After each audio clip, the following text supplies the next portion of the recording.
Hello and welcome to New Earth Lifestyles.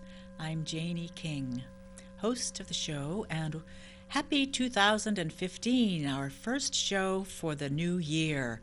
I hope you had a happy holiday, both holidays actually, plural holidays of whatever holidays you celebrate, Christmas, New Year's, Hanukkah, Kwanzaa, whatever else, if there is anything else. Solstice, that was the big one. Solstice, don't forget solstice. And so here we are, starting off the new year on a good footing, 2015. And if you add those numbers together, the 2 and the 1 and the 5, you get 8. And 8 in numerology is a completion. It's a complete number. And if you think about how the 8 is like an infinity sign, if you laid an 8 on its side, it's the shape of an infinity sign. And for many people, this year, 2015, is a year of completion. So think about that as far as what projects you have going or things that you wanted to start. This will be a year of completing them.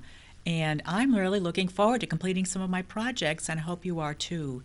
2015, it's a very good year. I really had a good year in 2014. It was a good year for me, and I'm looking forward to a better year yet now. And we are 8 days into it. Today is January 8, 2015. Oh, that's 188 almost. You could look at it that way. If you put the 2015 and you added it together and became an 8, that would be a double 8. Wow, today's a completion day, and this is a completion year. Wow, I just thought of that. We'll gong on that one. No, I gotta talk about that. We're no longer going to be gonging. This is a singing bowl, a sacred singing bowl, and in honor of Thich Nhat Hanh, who's also affectionately known as Thai.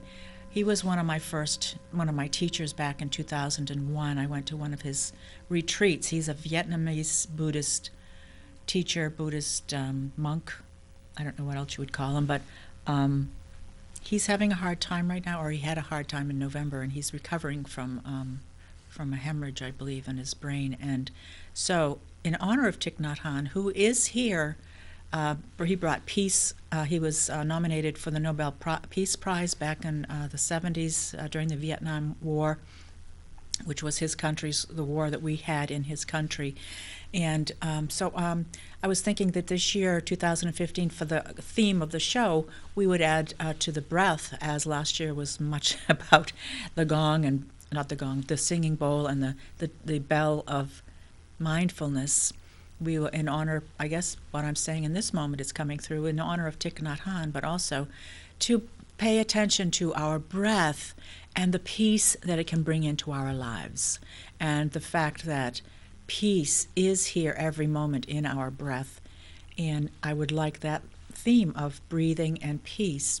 Breathing in, I know I'm breathing in, and breathing out, I know I'm breathing out. That is from Thich Nhat Hanh, from Thai, from the Vietnamese Buddhist tradition that Thich Nhat Hanh brings to the world. And he started off with no followers, and now he has a community around the globe of thousands and thousands of people following him.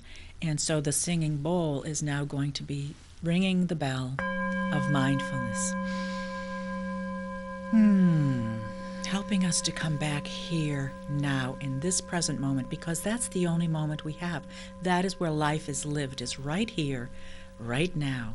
And so this is a reminder, as we're on this show, to continually come back and to realign to where you are, to here in this moment. And realign to your breath, to breathing, and also aligning now to peace. Bringing peace into your life. And if we can bring peace into one life at a time, my life, your life, the world will be a much better place, won't it? So thank you for joining me today. Thank you to Manchester TV for this beautiful studio. Thank you to John Eric O'Neill, my technical director, for setting us up and keeping us tuned in, turned on, and ready for you every time I come in. So I'm going to ring the bowl of mindfulness to breathe. And my guest, I have a very special guest here with me today, and you're going to enjoy this conversation. We don't know exactly where it's going to lead, but my guest is Laura Syria. Welcome to the show, Laura. Thank you so much. It's such a pleasure to be here on this day of completion and this completion year. Right. In your first show of the year. Right. You are my first guest of 2015. It feels good. It feels good because you epitomize to me a peaceful person. And breathing is something that you do because of your yoga. You are a yoga teacher. And That's true. I'd love for you to tell us about who you are from whatever perspective you'd like to share with us, who you are, where you come from, or what you would like to bring here to the show today. Sure. My name is Laura, and I'm a Kundalini yoga teacher. I guess we'll go with that since you just brought that up. Okay. I am opening a yoga studio in Claremont soon that will share many different types of yoga, including Kundalini yoga, and Janie King as our monthly drummer. Or something like that. Or something, however she feels inspired to share in the space. Great. I can't wait to do that with you, Laura. I can't wait to see this new space. It's an old school, a brick schoolhouse that's being converted into a yoga studio and a karate dojo. The National Institute of Modern Martial Arts will be in that building as well. Nice. I mean, that's such a nice blend, isn't it? It is. It sure is. A karate dojo. So a dojo is home? A karate school. Which is karate school. A place where karate is practiced. I see. Yeah. Fabulous. Well, let's have a little mindfulness bell. New beginnings for you, Laura, in 2015 is having the opportunity to open a yoga studio. And I understand that came to you pretty auspiciously or spontaneously or serendipitously. It sure did. Could you tell us about that? I would love to. I wasn't looking to open a yoga studio. I've always been pretty shy, and the idea of being in charge of something so big kind of seemed like something I'd do sometime, but I wasn't quite there yet. And the teacher of the karate school is buying this new building. He wanted to share yoga with our community, and he knew through the grapevine that I had taught yoga before and said, "Hey, Laura, how do you feel about opening a yoga studio?" And at first I said no. And because she's a shy person like me. And I was happy with that answer. No was good. You were happy with the no? But then he asked me again, and when I tried to say no, he just asked me with a straight look on his face, "Why?" And when it turned out I had no reasons to actually stick with my no, I decided that he was offering me this opportunity, and now is the time. Clearly, this was the time to begin. Clearly. So that's what I've done. So, yeah, you've moved forward. And you actually not only have a yoga studio, but you're actually designing it because he's renovating the building. Is that right? That's true. Wow. So I was there in the beginning stages of demolition. It used to be a school, and after that it was an office building. So the yoga studio was comprised of many small cubicle-type spaces and a drop-down ceiling, which was much too short for people to be reaching over their heads to do yoga. Okay. So he pulled out the ceiling, he pulled out the carpet, he knocked down the walls, and he said, "What kind of floor do you need to have?" So you told him. So I told him. And since then it's been, "What do you need, Laura? How do you want it to be, Laura?" So I feel like I have this opportunity to make it into exactly what it needs to be. How beautiful is that? That's how the universe works. It hands us things on a platter. Absolutely. You are such an amazing model for that, just by first saying no, and then he wouldn't take a no, because the universe is handing you what you're looking for to do and giving you an opportunity to step into who you truly are, right? That's right, and it's those moments when we can sort of let go of all the things we think we need and just let things come to us, that they do come to us, right? They do, absolutely. Isn't that one of the tenets of Kundalini, or one we were talking about on the way down, is it's in the no, it's in the letting go of something. I forget what it was, but absolutely. You were talking about the Kundalini awakening experience that people talk about and how people strive and work to get there. Right. But it's in that letting go of needing to get somewhere that the experience happens. Right. And that's how it happened for you? Yes, I didn't know what I was looking for. Before Kundalini Yoga, I was trying to heal from a past of different sorts of trauma. And articles I was reading, people I was talking to kept saying Kundalini Yoga. I had never heard of it before. So I feel so lucky that there was a teacher in Keene, only an hour away, holding classes then. So I went, and it was, by the end of the class, I was crying. In a way, sort of like an earth-shaking cry. I knew that this was where I needed to be. I knew I needed to keep going. So I did. Well, you were very courageous to be leaving a class crying and keep wanting to go back. It was just like being handed the yoga studio, in that I was experiencing the emotions in that moment that I needed to experience. And I could feel that, here, I'm handing you these, deal with it. Mm-hmm. And I'm happy with that message. It served me well. Great. So when you were crying, it wasn't like, oh, I don't want to do that again. It was more like, I feel so what? It was like, hallelujah. Hallelujah. Let's have a little bell. On that hallelujah moment that you probably didn't know it in the moment that it was a hallelujah moment, or maybe you did, but it's turning out that letting go of the need to try is really an amazing way of being, right? Absolutely.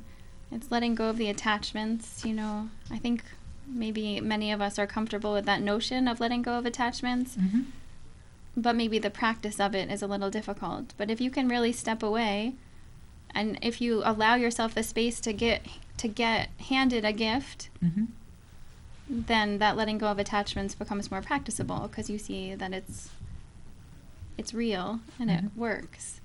Great. That's fabulous. And so when you went to this first yoga class, because it kept calling to you something, you kept seeing Kundalini Yoga by the sound. And so you you were curious about it. You had no concept of yoga. I had practiced Hatha Yoga before, but never Kundalini Yoga. I see. And so what is Hatha Yoga? Probably you're more familiar with people calling it Hatha Yoga. It's maybe what I consider the stretchy yoga, the poses that you're familiar with, warrior pose, and the stretching of the body. And Kundalini is different in that I sort of liken it to interval training. You'll do a pose over and over and over and over again for a certain amount of time. It can be, and they're usually difficult poses, funny enough, keeping your arms out straight for 20 minutes or something, and that angle of your hands at a 60 degrees is the important part. So keep those wrists at 60 degrees, and it feels like an eternity, but when it's over, and you realize that it was all for something. What was it for? That sense of peace, that sense of victory, that's often a theme in Kundalini Yoga, is feeling victorious. So the recommendation is to wake up in the Amrit Vela between the hours of 3 and 7 in the morning to do your yoga practice. It's called the what? Amrit Vela? Amrit Vela. Amrit is the nectar that flows down through you, I guess, during a Kundalini experience, like you were talking about, which is actually a sort of a showering of hormones, you could say. It's that feeling of bliss. And I'm not sure what Vela means, actually. Okay. So you wake up between 3 and 7 in the morning, and typically you practice yoga for 2.5 hours. Wow. And that is to start your day with a victory, with a sense of feeling like I did it. I got out of bed. I did my yoga practice. Sometimes you take a cold shower right after you get out of bed, a totally cold shower. Wow. And I can tell you on the days when that has happened, I sure do feel victorious for the rest of the day. Really? A cold shower makes you feel victorious. Wahoo! First thing in the morning, it's not typically what we think of as a great way to wake up, but it sure does help. It does, and you're a testament to that. And so on the way down in the car, I had asked Laura about the Kundalini experience, Kundalini rising, that I've heard about it. I don't know that I've really experienced, because I've never done Kundalini yoga or intention with that. But so we were talking about that on the way down in the car, and that's when you told me also about that Amrit Vela. Amrit Vela. Time of the day between 3 and 7 a.m. because I have a friend that studied recently, or a few years ago, time flies, Kundalini yoga, and she was getting up at 3 a.m. actually, or 3:30 in the morning, and I was, wow, how can you do that? But it's a commitment then, isn't it?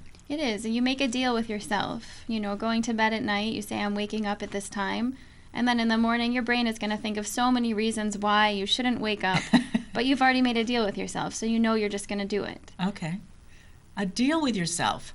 Wow, that's a good way to put it, because I try and do that at night too, because I'm going to the gym now. I got a gym membership, and I'm and at night I've decided, am I going to go swim, or am I going to work out in the gym?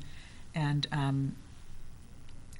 I wake up with all these excuses. Well, I don't have to go tonight or today. I can go later on today, or maybe I can skip today. And it's very interesting what the mind does to us in the morning, isn't it? It's very interesting. So we're attached to our sleep, I think.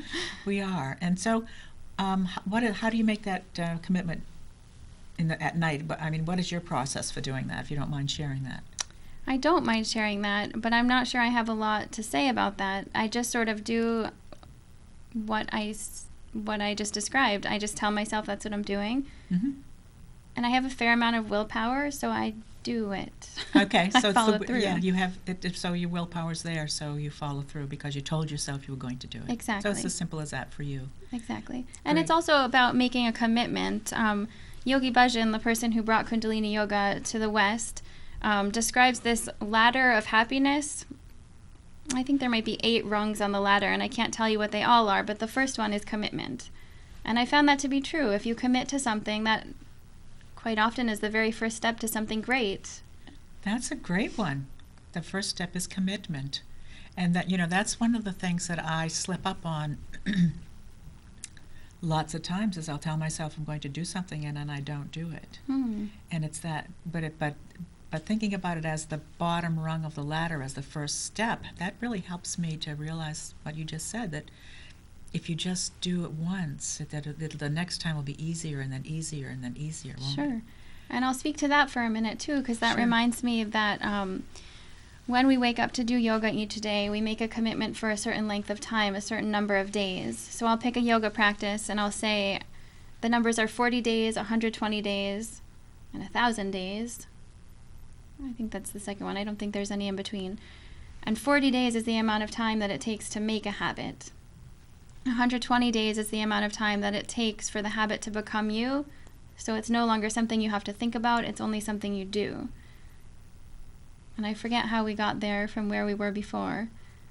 Well, that's interesting. I don't remember either. But that's okay. We'll have a little bell of mindfulness. Maybe it'll come to us, and maybe it won't, and that's okay, because really, it doesn't matter. But what you just said about the 40 days and the 120 days, that keys in for me something that I learned that hasn't worked for me in Reiki, and that is, they say 21 days. You need 21 days to create a habit. And I've not always found that to be true. Interesting. 40 days feels more like, it would get me into the flow. It would get me into the flow.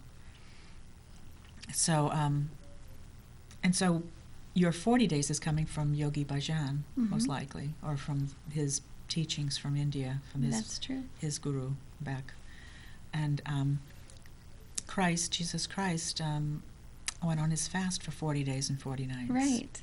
Right. And so that feels like a more ancient teaching that would be, for me, a true teaching of 40 days and 40 nights. And the number 4 is also another, well, all the numbers are sacred, but the number 4 for me is a very sacred number because of the 4 seasons and the balance of 4 directions. There are a lot of 4s. 4 threes is 12, and 12. Jesus said 12 disciples. There are a lot of 4s, and so 40 is a 4 number in numerology. And So yeah, that does ring a bell. And then one other thing we were talking about, or I brought up on the way down, was that when a pop-up ad when I was online the other day came up, and it was I think it was Kundalini yoga, and it was a man with a turban, and he was Indian or Asian, and he was talking about how the numbers come about, and because the 108, if you have a strand of beads, if you're doing 108 prayers, it's sort of like rosary, but it's from the, it's not really Buddhist, is it, or from the Eastern tradition. There's 108 beads that you pray with, and he was talking about 120 being the number of chakras, really, but then he was taking 2 away for this and 2 away from that and so many away for this, and he came down to 108. I don't remember the whole formula that he had, but he started with 120. So that's interesting that your second period would be 120 days, that's 4 months. It is. That's a long time, so you'd be doing the same pose every day. The same set of poses. Set of poses. Kundalini yoga is made into yoga sets called kriyas. So each time you sit down to do yoga, there's already sort of this prescribed set that you'll do, and you can choose from many. Mm-hmm. And you'll do that set for a consistent 120 days, 40 days, 1,000 days. Okay. Do you have a favorite, or how do you come upon which kriya you're going to do? Well, sometimes it's intuition. Sometimes I just know what my body needs. The kriyas are often set to work on a specific chakra. So if I can feel that something's weak or something needs to be balanced, I'll choose a kriya that matches that chakra. Other times I do what I was just talking about. I just let go and let something come to me. Mm-hmm. Right now I'm looking for a meditation. I know that I need a deep meditation to do, and I'm just going to let that come. It hasn't come yet, but it will when it's the right time. So this is an intuitive knowing that you have that you need a deep meditation. Yes.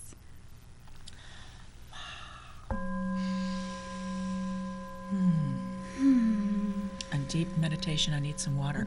I'm kind of struggling with a cold right now, so I need to lubricate my throat. You were talking on the way up here about using herbs for healing things, and I wonder if you would mind sharing what you're using to work on your cold and your throat. Sure. I don't know if oregano. I have some oregano capsules, and they're kind of like vitamin E, the fluid inside. Mm-hmm. So actually, the first thing I start with in the morning is not really an herb. It's colloidal silver. Mm-hmm.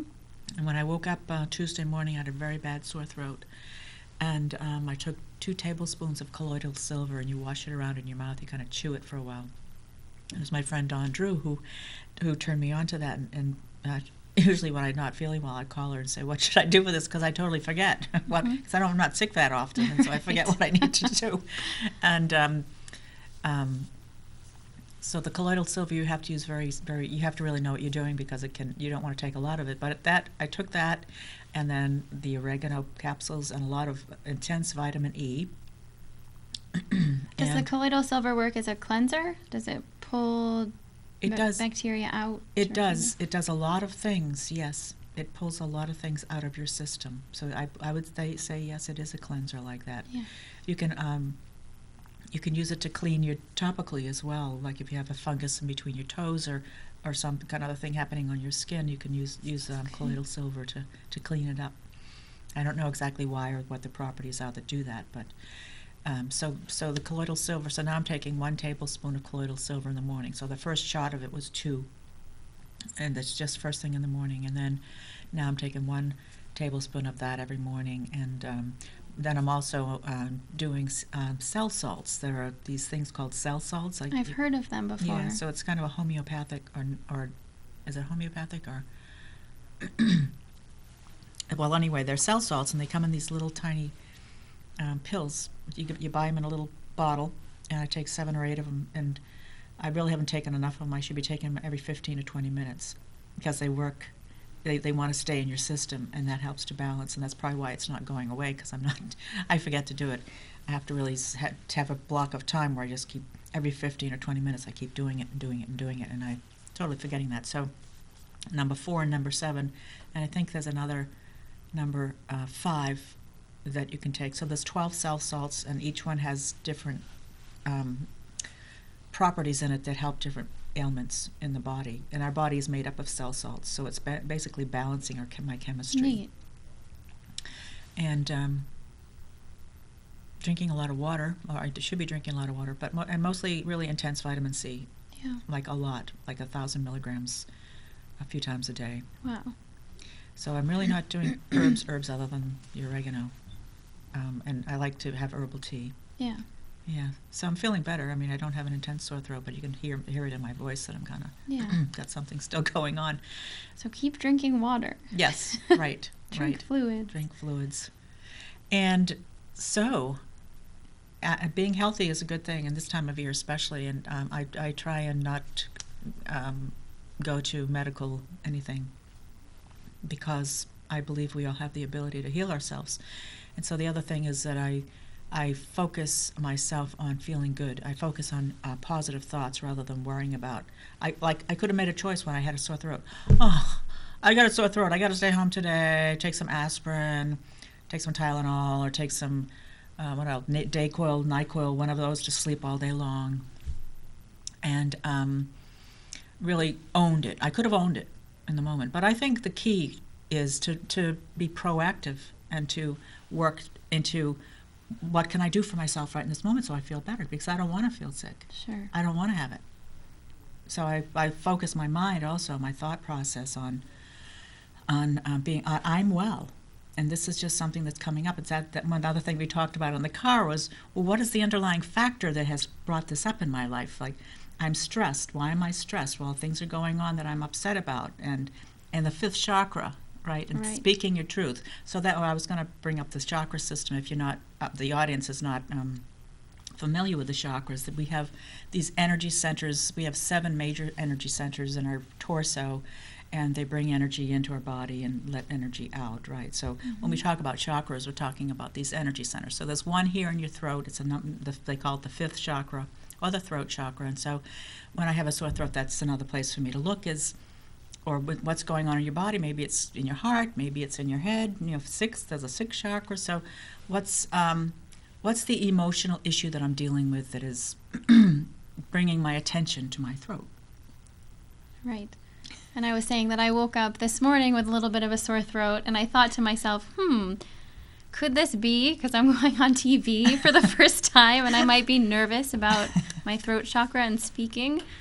Could it? It's funny now that I don't have a sore throat. I just noticed. So I think I worked that one out. Great. So yeah, see, and that's probably what we were talking about too. Kundalini yoga, or the yoga practice, it helps you to be more aware of your body. Mm-hmm. So you question, okay, what's going on with this, and where is it in my body? Yeah, that's great. Yeah. And so you don't have a sore throat right now. I don't. I didn't think of it until you were just talking about a sore throat. It's gone. It's gone. And so, yeah, how much of what's going on in our body is connected to what we're going to be doing, or what our emotions are, what our feelings are, what's going on in being nervous, or being like the first time doing something, or for me it was probably not speaking my truth, or not something I'm still working on. It's a personal thing that I got to work through. Sure. So that's the beauty of paying attention to who we are, isn't it? Absolutely. And yoga does that. And there are so many practices that help with that, herbs and natural remedies that you can get at the health food store, at the Co-op, or here I think it's A Market here in Manchester. But being aware. And another thing we talked about on the way down was talking to plants, right? Yeah. And becoming aware of that everything is alive. And everything is energy. And I think that's what we'd be talking to, right? I guess I couldn't say for sure. But it seems to me that if we can become aware enough and open ourselves enough, we'd be feeling the plant's energy more than we'd hear, a little green man talking to us, right? Right. I guess it could come in that form, though, right? It could be any way. It could come in any way. Yeah. So, like you said, stepping back and stop trying and just allowing it to come through, because for you it may come a different way than it comes for me. Sure. And because we're all individuals and we all have a relationship to the world, different relationship to the world. Right, so the message I get about a certain plant might be totally different than the message you get about that plant. Right. And it might have a different reason for working with me, right. Playing with me, or being with me, helping me to be whatever whatever it's needed for. And we were talking specifically about comfrey on the way down, and that was the first herb that I ever went out and purchased. And I purchased from a backyard farmer that had a bunch of herbs she dug up and was selling them in her backyard. And she, what she said to me was, if you buy comfrey, put it someplace that you don't care if it spreads, because you cannot get rid of comfrey. It's a very strong. Once it's planted, its roots go deep, and you cannot get rid of it. You can't annihilate a comfrey. And she was right. It's reminding me, when you said it's a very strong plant, this summer my son may have knocked over some cordwood that possibly knocked over my comfrey. And he was really concerned about that because he knew it was special to me. And I just told him, don't worry, it's a very strong plant. It will be okay. And he was like, wow, comfrey. It's a very strong plant. So he learned that way. He learned by and that's how a way of learning, that if you're making a mistake or thinking you make a mistake, but there are no mistakes really. I mean, there's just a learning experience. Absolutely. Or opportunities to learn something. And I could see that resonance for him. Like his first experience of comfrey was learning that it was a very strong plant. And he was like, yeah, I like comfrey. It's a boy plant. It's a strong man's plant. Right. As you really can't get rid of it. It's very, very, very hard. Yeah. And it's used for so many things that we were talking about the FDA, or the medical people really putting messages out there to discredit comfrey because it's such a powerful plant. And I remember when I was first getting into herbs, we also had that commonality of Susan Weed. She loves comfrey. She thinks you can use it for pretty much everything. But I think it was back then in the 90s when I was learning about herbs at the FDA, there was a problem with someone's liver that had so much comfrey tea that they attributed it to the liver problem, to the comfrey. But there are so many people that take other over-the-counter pharmaceuticals, or like aspirin or Tylenol, that have reactions to them people have died from over-the-counter drugs. Right. But they wouldn't publicize that. But they blow up comfrey because one person or very, very few people had a reaction to their liver. That's interesting. Yeah. So. And who knows if those people had an underlying liver condition already, or some sort of energetic thing happening with their liver. Could very well have been nothing to do with comfrey. Sure. That's correct. So what else can we talk about? How about you do homeschooling? That's fascinating. I do. And you have how many children? I have 3 children. Beautiful children, because I met them. They are beautiful. Yes, it's true. Maybe I should back up and say Laura and I met at the brain tanning weekend that we connected with in November at Mark Humpel's place up in Cornish, New Hampshire. And brain tanning is where you actually use animal brains to soften the hide of the animal to make it into clothing. And very amazing experience. And seeing your whole family doing it was just a treat for me. Your whole family was there, all of your children, your husband and you, and we love that weekend. It's really special. I love that my kids get the opportunity to work with an animal from beginning to end, and get familiar with using the resources that they have. So that's kind of like homeschooling. Yeah, I guess it is. That's not something you'd get in any public education, for sure. That's true. That's true. Wow. And so, how old are your children? My youngest is 8. My middle is 9. He'll be 10 soon. And my oldest is 11. Oh, so they're pretty close. They are. Nice. Yeah. They look a lot like you. That's what I hear. Of course, your husband looks like you, too. He does? Well, he's got blue eyes, sort of, doesn't he? And blonde hair. He does. It's funny about that. If couples are together for a long time, they begin to sort of morph. Yeah, I guess that's the thing. Well, let's have a little bell to look alike people who come together and start looking like each other. Or people and their dogs, that happens, right? That's right. That's right. They look like their dog. And so, why are you homeschooling? What is that about for you? For me, I've always known that we would homeschool, mostly because I think that our style of parenting was close. I sort of don't like this buzzword, but it would be very close to attachment parenting.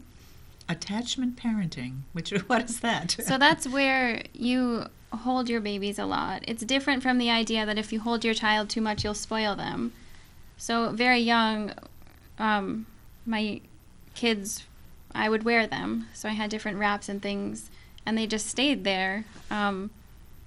I didn't worry about spoiling them. I know that a mother's love is the thing that a baby needs, or a father's love, a parent's love is the thing. Love is what makes people thrive. Love! Oh my gosh! Love will make us all thrive. Can you believe it? Of course.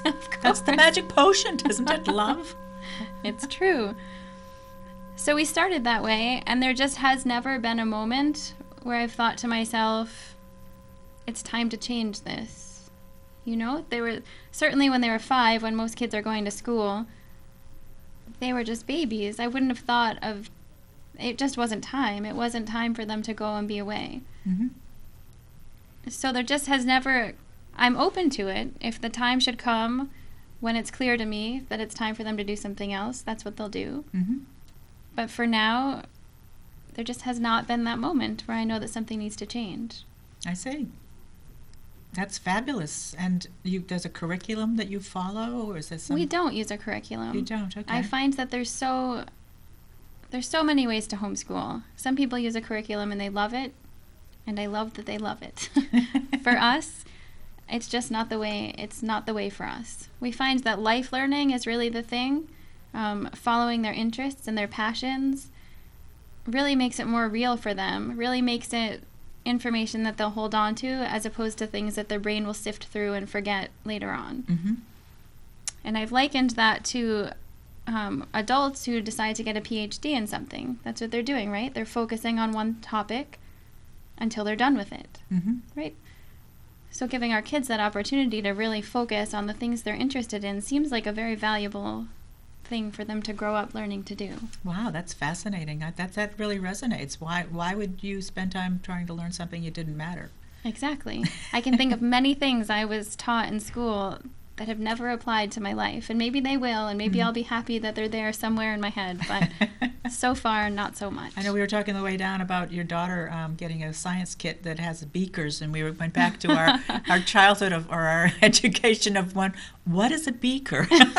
Oh yes, that thing you used in science lab to measure stuff. Right. Had a little spout thing, a little curved thing on the spout, like a measuring. Now that you're describing it, I'm thinking perhaps actually she got test tubes, not beakers. Oh, okay. Well, that's the same thing. Test tubes. Oh, and so she's fascinated with science and potions and experiments. And really, well, I can't speak for everybody, but I feel like a human's natural sort of place is curiosity, right? Yeah.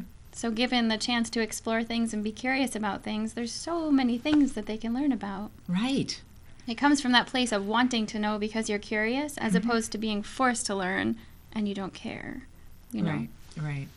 So the experience of learning, you're just turned off with totally.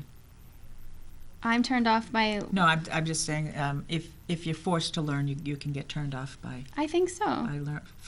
For learning, yeah. I think that it shuts off that natural curiosity because you associate it with sort of a forceful situation instead of a natural desire to know something. So all 3 of your kids have desires to learn something. Absolutely.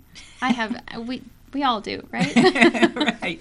But I think the people, the general public of this country, might wonder, well, how do children know what they're going to be learning? But your children all have inquisitive tendencies towards a specific thing, and they're all different. Absolutely. Really? Absolutely. I'm thinking about a year or so ago, my son was so excited about paper airplanes. So we really went with paper airplanes for a while. And what did he learn? He was learning the geometry of the angles to fold the paper airplanes. He was becoming familiar with reading directions about how to make the paper airplanes. He was becoming familiar with, the flow of reading words. So you could say that there was reading involved. Art, because he would decorate his things. Sort of planning and science and that whole curious mind. We were kind of deciding which one was going to fly the fastest, and if we brought him outside and the wind was blowing, was it still going to fly that fast? And I think that you could tie in so many different things to something so simple like paper airplanes. Yeah, wow. And I think about kids who are in school, and they probably are not encouraged to make paper airplanes, right? Because it's disruptive. So I feel grateful that we've chosen this path. Great. Well, that's wonderful. Does this come along with your also? You said you're also a doula. I am. Would you like to speak a little about that? Sure. I have only been trained in being a doula, and I'm just now getting my name out to people who need a postpartum doula. And so many people are not even familiar with the idea or the concept of a postpartum doula. And what is a postpartum doula? So I'll start by describing that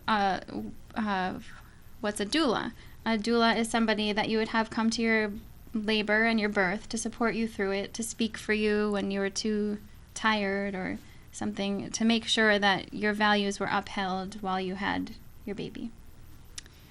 So a postpartum doula comes and she takes care of you during that postpartum time. We consider that in the yoga tradition, we consider the 40 days after birth to be, a very sacred time. You stay home with your baby. You don't cook if you don't have to.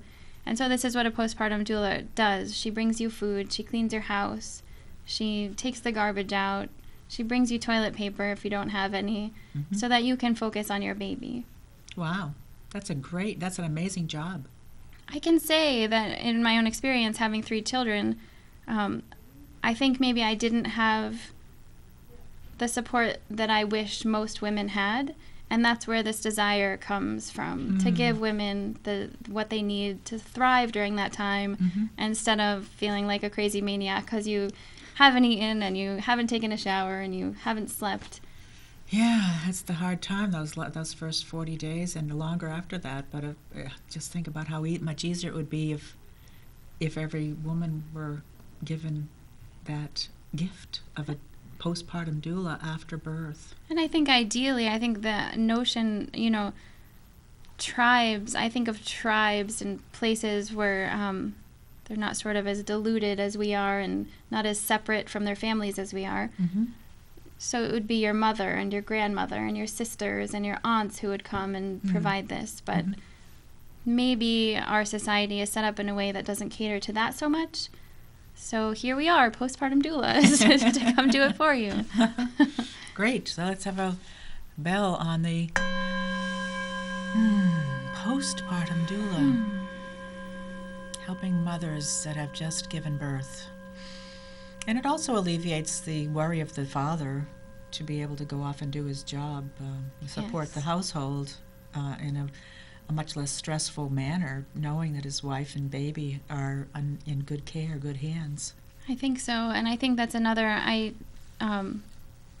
think that's maybe what we don't focus so much on. It's hard for a father to become a father as well, and they need space and support to make that happen. I feel like a lot of the focus is on women, and because they just had the baby, but I'm honoring that fathers also have a difficult transition. Yeah. There's a whole big commitment that you've brought to your life from the pregnancy on. And it's a little less tangible because you don't have the baby in you. You didn't feel the first flutters. Your body's not changing along with the baby. Just suddenly there's an idea of a baby, and then there's a baby. Right, for the father. Very interesting.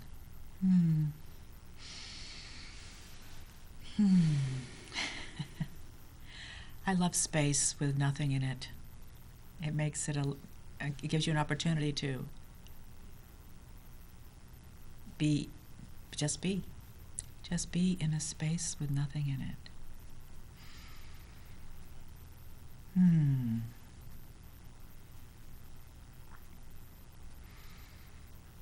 And I know probably on TV it's probably not something that people want, but maybe everyone wants to fill up every second with sound or movement or this or that, but it's an opportunity. If you find yourself out in the audience and you're wondering why there was so much quiet time, it's an opportunity to wonder or reflect on yourself and wonder, why do I need everything to be filled and moving and all the time? Good point. So we can provoke those places in other people so that they have a chance to process them. Right. Provoke those spaces in other people so you have a chance to process them. How does it feel to have empty space?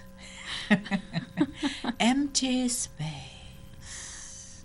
No place to go and nothing to do. But be aware of who you are in the moment, where you are in the moment, and whatever else you want to be aware of. And your breath. And your breath. Breathing in, I know I'm breathing in. And breathing out, I know I'm breathing out. And when I went to that retreat of Thich Nhat Hanh's, it was up in Mount Ascutney. I've spoken of it before on the show. It was back, I think it was 2001. 2001, right after I graduated from healing school. It was a 5-day retreat that I was blessed to be able to attend, and I don't know how many hundred people were there, but we filled up all the condos and local area accommodations. And just being in the presence of Thich Nhat Hanh, in his peace and in his mannerisms and his sitting cross-legged, looking out at this mass of people looking back at him, waiting for him to say something, but just sitting there, appreciating the moment of silence. And I found myself, I went online and watched him recently because I heard about his hemorrhaging of his brain, whatever, that was recent, actually 11/11/2014. So I went back online and a recent talk that he did, I think in August in Spain, and I wasn't able to listen to him as well because he was so slow and so methodical. So I need to go back and do more of that. I need to go back and slow down because I've noticed myself watching him and wondering, how did I do that in those 5 days of that retreat? And just being curious about where I've come and how I've changed. And of course he's changed too. We've all changed, but a lot of what he does is the same. It's mindfulness. It's being here. It's talking about being here right now in this moment because it's the only moment we have. Absolutely. And it feels like that's how you are with your children. I feel like you are such a presence of peace but centered and grounded and clear. You feel so clear. I that's my intention. Okay. And I'll say that children are the best teachers, the best provokers of the things that we need to work on. Really? Children are the best teachers. I believe that. I don't have any children, but They are. They are wonderful little mirrors that will show you all of your imperfections, and it's really a wonderful gift. To allow them to be your teachers too. I suppose yes, that is true. Because many parents shut their children up and don't want to hear them and don't want them to be seen and come home from a bad day at work and just need quiet, and the kids are yelling and screaming, playing with each other or something, and that's when the reactions happen that you wish you hadn't done. That's true. But children are our best teachers, and they don't realize it. No, they're just busy being children. They're busy, and they're so present. They're so, I was going to say mindful. Maybe mindful is not the word. But their inclination to be present and experience joy is really wonderful. And that's what we need to learn from, isn't it? Yes. Being present and experiencing joy by living in this moment. Yay! Yeah.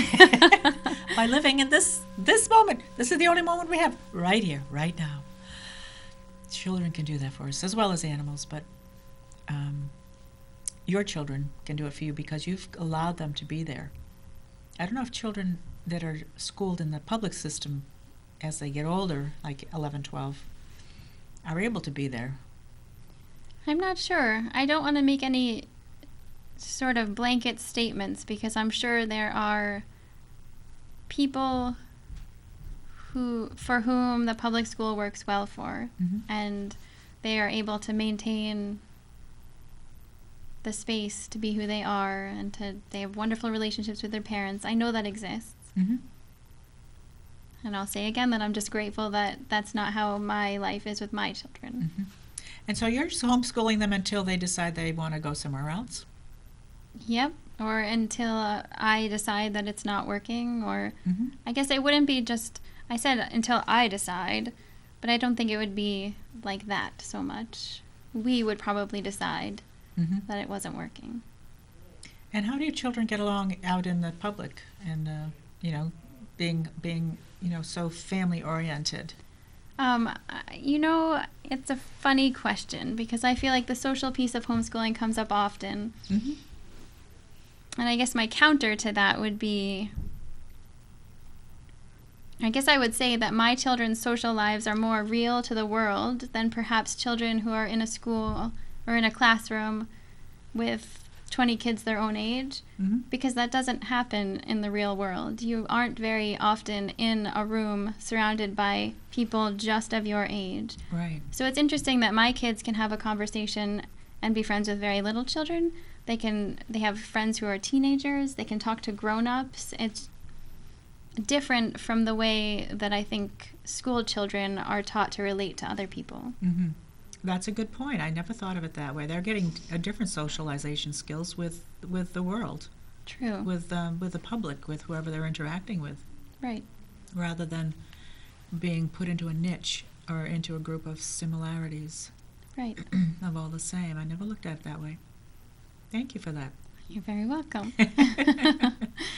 Yeah, children are amazing.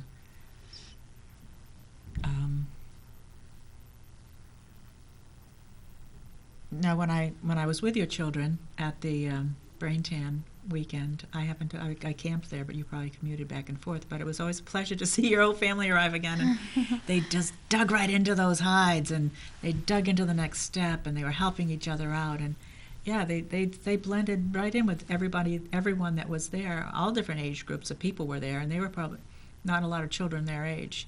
No. I think they were probably the youngest. There were children younger than them. There was a group of maybe 5-6-year-olds. And then I can think of one person in particular who was a little tiny bit older. But they just fit in with everybody. Yeah, they were just going right along, doing the thing with everyone. It was really a fun thing to get involved in, and it inspires me to see families like you out there doing what you want to do in life, being free. This is a free country, and you're living it in a free way. That's really what's important to me about being a parent. I want them to grow up knowing that they're free to do what makes them happy. I've read a lot of homeschooling literature, and they talk about, how do you know it works? And that statement, or just finding out what it working would look like is different for everybody. For me, it working is that they learn to cultivate their happiness, and they do what they're passionate about from the beginning, instead of getting to a place where they need to transition to that. Right. And why not everyone doing it that way? Right. Cultivating their happiness. Right. What is wrong with that? Nothing. Let's cultivate happiness from the beginning. From the time the children is born, let's cultivate happiness. That is such a model. And you thrive in that. As a mother, you had them on your body with the wraps, and it feels like you thrived having them there. Absolutely. What was that like for you, carrying your children that way? Everywhere you went and everything you did, you had them somehow swaddled in your body. Yeah, and I'll say that the postpartum months are so tricky for women. Your hormones are doing crazy things. this baby that was so contained in you for so long is now out and Right. not so contained anymore. There's a lot of healing that can happen if you're close to somebody. Mm-hmm. And I feel like that alone is such a perfect way to transition from pregnant mom to mother with child. It is, isn't it? Because you're still, your baby is still right close to you, And instead of over there in the bassinet. Right. And even thinking about it now makes my heart open because I can remember what it felt like. We all know what it feels like to hold a sleeping baby. Mm-hmm. It's healing, right? It is. It absolutely is. It's healing. So let's quiet down on that. And I think we're getting ready to come to a close. And what a lovely note to close on is the healing energy of holding a newborn baby. The healing energy of love, and your heart, and how that feels, and the feeling, the way that you can bring that feeling back into your body, into your life, and that is so healing for you and for any of us to remember what it feels like to love. And I've taught classes on heart as a healer, I call it, and this is exactly how we can heal ourselves, is by remembering that feeling of love, that remembering how that felt when you had that child there with you. And so I think we're going to end on that note. How does that feel? You feel complete? I do. Thank you for all this information, Laura. Thank you for having me. Laura, It's been really Syria. fun. Yeah, from Claremont. She's a Kundalini yoga teacher, starting a studio in April in Claremont, New Hampshire. That's And right. she's a postpartum doula and a homeschooling mother of 3 beautiful children. So thank you so much for being with us today. Thank you. And until next time, remember, your heart knows the way.